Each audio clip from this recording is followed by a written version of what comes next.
madame, monsieur, bonsoir, bienvenue sur France 3 pour cette heure d'information dont voici les principaux titres. Et tout d'abord dans l'édition nationale à 19h30, une nouvelle vague d'orage traverse la France du sud-ouest au nord-est. Ce soir, 25 départements sont en alerte orange. Les dégâts sont très importants dans l'Allier, le Puy-de-Dôme et la Bourgogne. Par endroits, des grêlons gros comme des balles de tennis sont tombés. 2013, une année record en nombre d'alertes déclenchées par Météo France.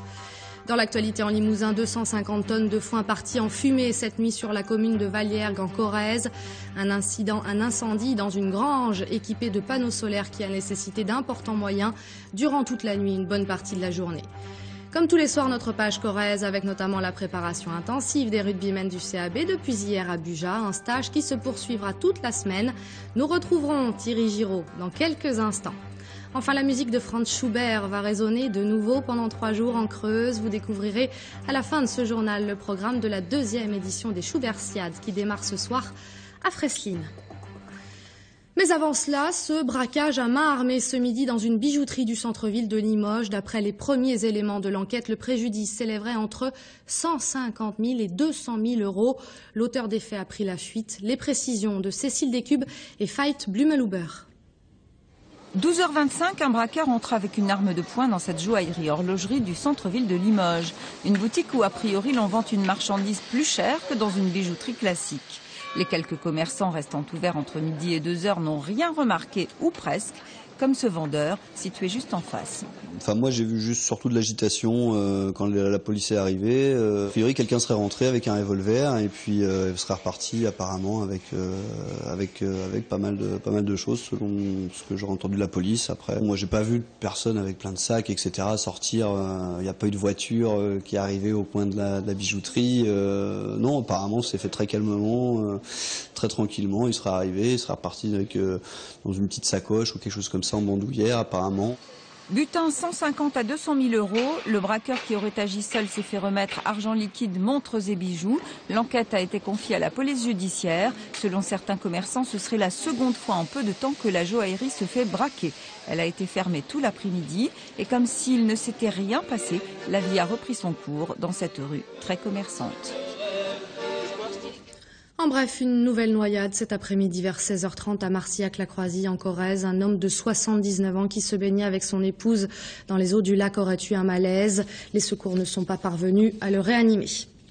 Je vous le disais dans les titres, cette nouvelle alerte orange de Météo France pour 25 départements du sud-ouest et du centre, parmi lesquels la Corrèze et la Creuse. Alerte active jusqu'à demain 9h pour ces orages qui pourront être violents avec de fortes précipitations, de la grêle et des rafales de vent pouvant atteindre les 90 km/h. Les précisions bien sûr de Jérémy Lebescon à la fin de ce journal. Cet incendie donc hier soir sur la commune de Valiergues, lieu-dit Le Poncher au nord de la Corrèze. Les 400 mètres carrés d'un bâtiment agricole qui contenait du fourrage et équipé de panneaux solaires ont été complètement détruits par les flammes. Noël Vaille, Nassif Tselani. Sur les 250 tonnes de foin qui étaient stockées dans cette grange, il ne reste qu'un tas fumant.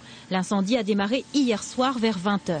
Mon petit neveu et voisin est passé et nous a alertés sur le fait que la grange fumait. Et le temps de sortir, la fumée s'est transformée en flamme. On n'a pas eu le temps d'intervenir, sauf de sauver un chien qui était attaché au pied de la grange.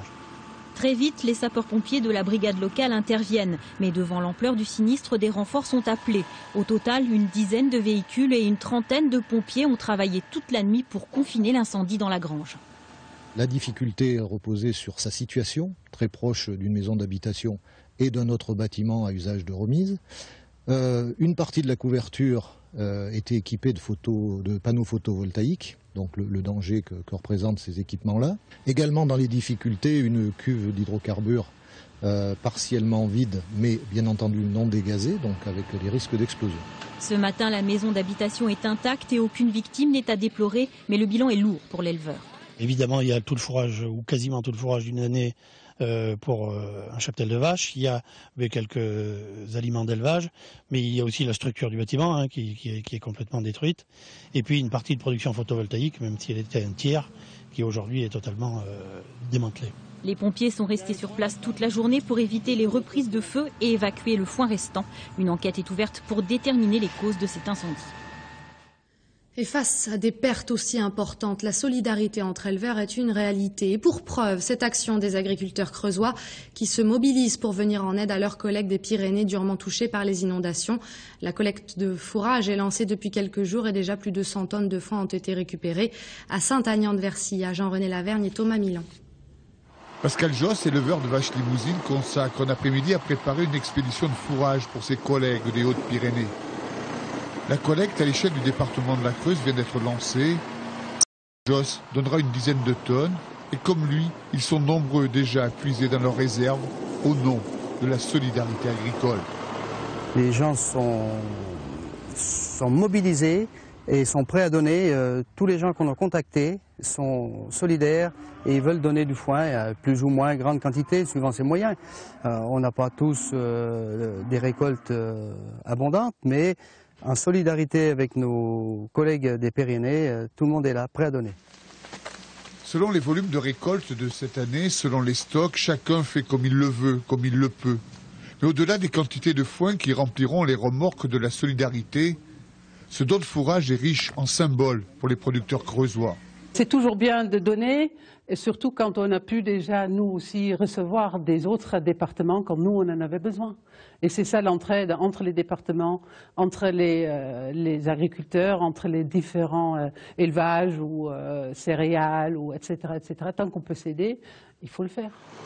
La Chambre d'agriculture et la FDSEA sont parvenus en un temps record à mettre en place cette collecte. Une centaine de tonnes est déjà disponible. Maintenant, il faut aussi régler le problème du transport. Ça coûte très cher. Et on met un faible tonnage, puisque c'est des bottes rondes.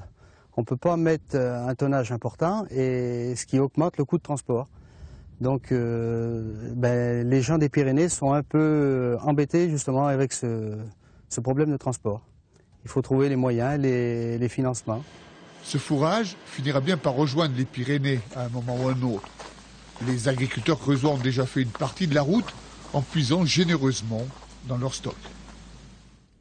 Invitée de ce journal ce soir, Aurore Lenoir, bonsoir. On vous connaît en Limousin en tant que coordinatrice du collectif NARG qui s'oppose au projet de création d'abattoirs rituels à Guéret.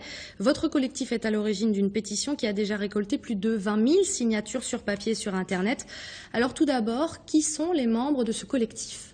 Les membres sont très divers car nous regroupons des professionnels de santé humaine, des professionnels de santé animale, des élus locaux également, plus de 480 membres et plus de 60 associations de France entière, voire de Belgique et d'Europe.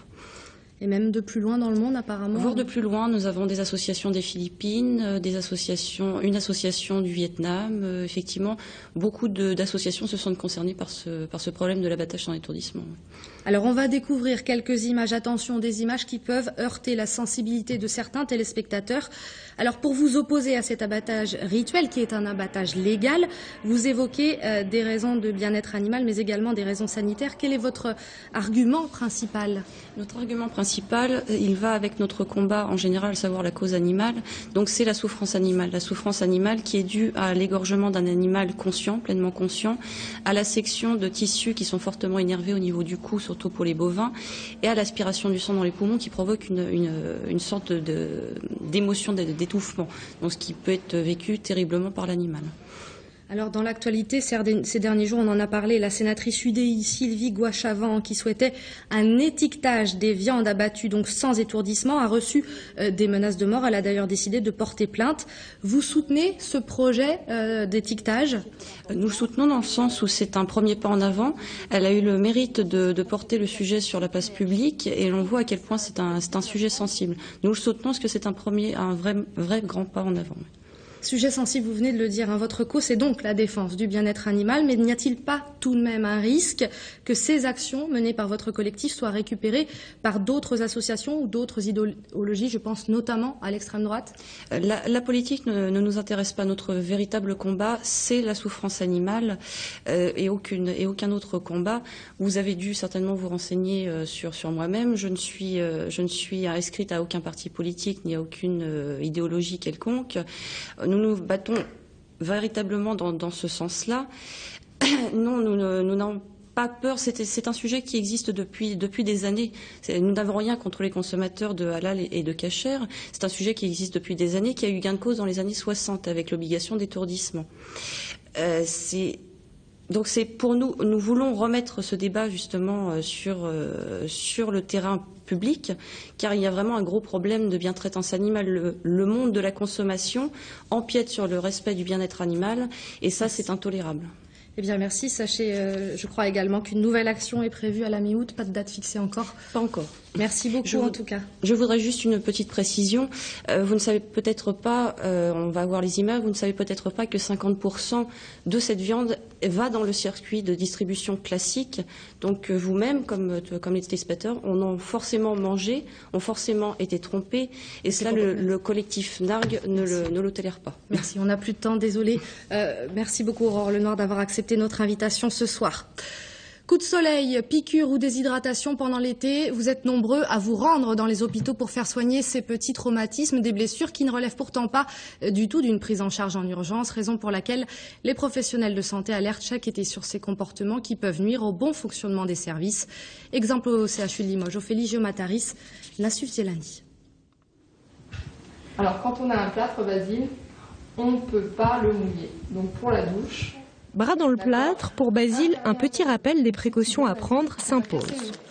On n'a pas le droit, si ça gratte dans le plâtre, on n'a pas le droit d'aller gratter avec quelque chose là en dessous.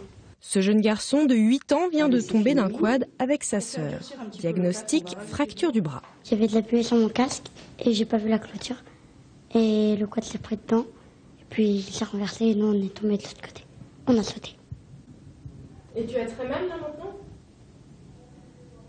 Dans quel plâtre ?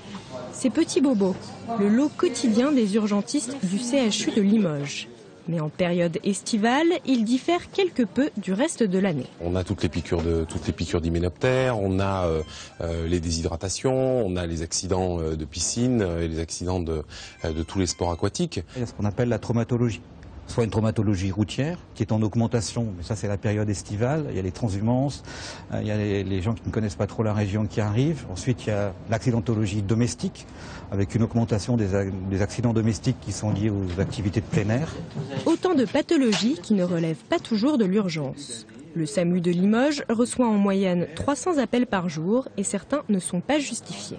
Il y a toujours des gens qui appellent pour des problèmes mineurs, pour deux raisons. D'une part, vous avez des gens qui sont en vacances dans notre région, qui ne connaissent pas les médecins généralistes et les cabinets médicaux qui n'ont pas de médecin généraliste attitré. Donc ceux-là savent qu'ils font le 15 pour essayer de trouver un médecin généraliste. Et puis à côté de ça, vous pouvez aussi avoir des cabinets médicaux qui sont fermés. Ce jour-là, seuls 4 appels sur 100 étaient injustifiés. Fréquentation en baisse, réduction des dépenses. Les professionnels du tourisme sont déçus par la première partie de la saison estivale. C'est ce qu'indique la nouvelle étude de l'Observatoire du tourisme en Limousin. Et c'est le thème de la question du jour que voici. Avez-vous réduit votre budget vacances? Nous attendons vos réponses sur notre site limousin.france3.fr. Comme tous les soirs, partons rejoindre Thierry Giraud à Brive pour découvrir l'actualité de la Corrèze. Ce mardi, bonsoir Thierry. Pour commencer, les rugbymen du CAB qui sont en plein travail. Bonsoir Alexandra, et oui, le CA Brive qui s'apprête à retrouver le top 14. Le club s'est mis au vert toute la semaine à Buja. Une bonne occasion pour les nouveaux arrivants d'intégrer le collectif Jean-Sébastien Tingot et Samuel Chassaigne. Une semaine au vert entre coéquipiers, rien de tel pour souder un groupe. Depuis plusieurs années, le CABCL a pris l'habitude d'aller s'entraîner au centre sportif de Buja. À 11 jours de la reprise d'un championnat qui promet d'être corsé, l'objectif principal est de créer de la cohésion, mais pas uniquement.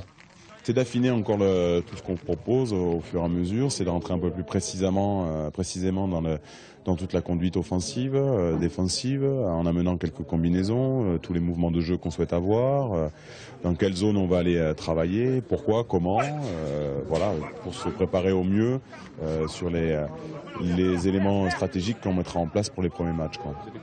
Après 2 victoires en match amical contre Montpellier et Aurillac, les brivistes rencontreront La Rochelle ce vendredi. L'occasion de peaufiner les derniers réglages, mais attention, même en cas de victoire, pas question de se relâcher. Les Noirs et Blancs savent que la tâche sera dure face aux grosses écuries du top 14.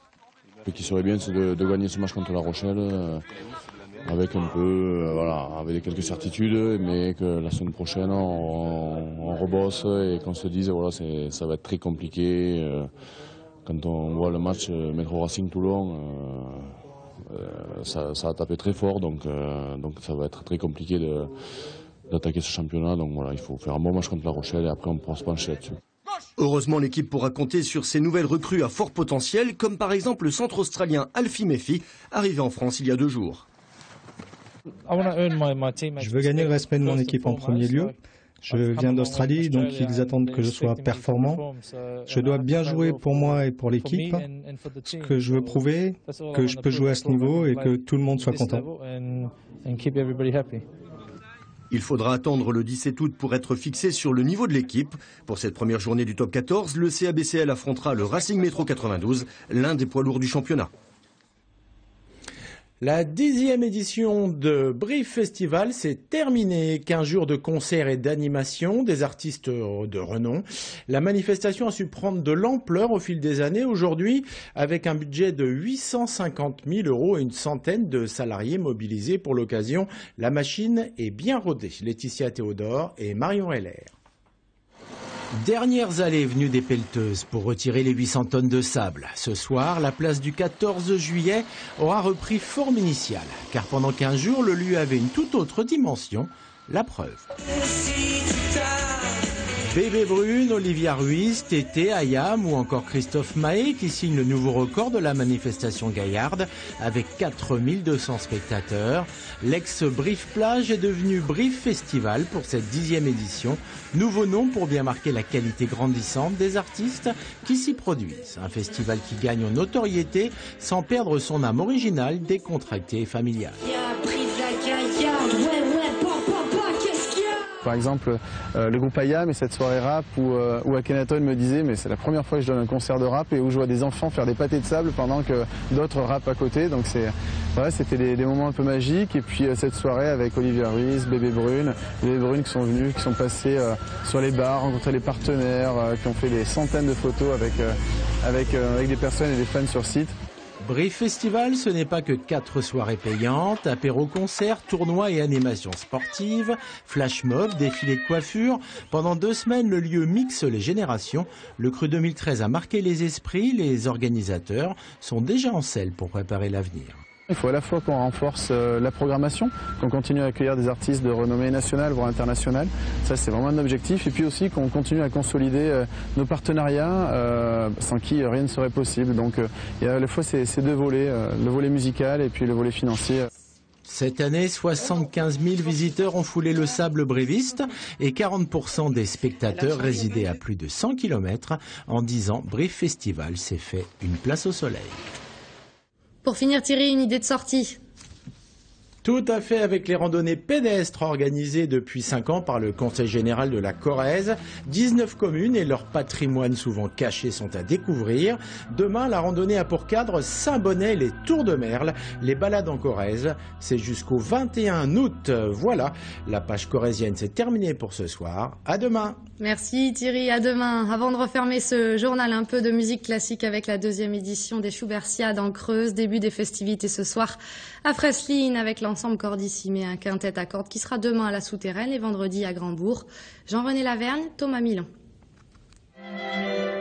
Dans cette chapelle du Sauveur à la Souterraine, l'ensemble Cordissimé répète ses gammes à la veille du premier concert qu'il donnera à Freslin. Ces musiciens ont l'avantage de se connaître. Ils travaillent ensemble régulièrement tout au long de l'année. Des rencontres musicales quelque peu calquées sur les habitudes de Schubert. Schubert est un musicien merveilleux qui se réunissait le week-end avec des amis musiciens et compositeurs. Et ensemble, ils passaient le week-end à jouer la musique. Moi, j'ai souhaité retrouver cet esprit, cette effervescence et cette passion dans la musique, mais ici en Creuse. Et donc, j'ai invité des amis musiciens et on se retrouve les week-ends à répéter ensemble. Et après, on donne nos concerts. Le fil rouge du répertoire proposé par le quintet des œuvres de Schubert. Mais ces musiciens n'hésitent pas à sortir des stéréotypes des canons de la musique de chambre pour jouer, et oui, le Bohemian Rhapsody de Queen.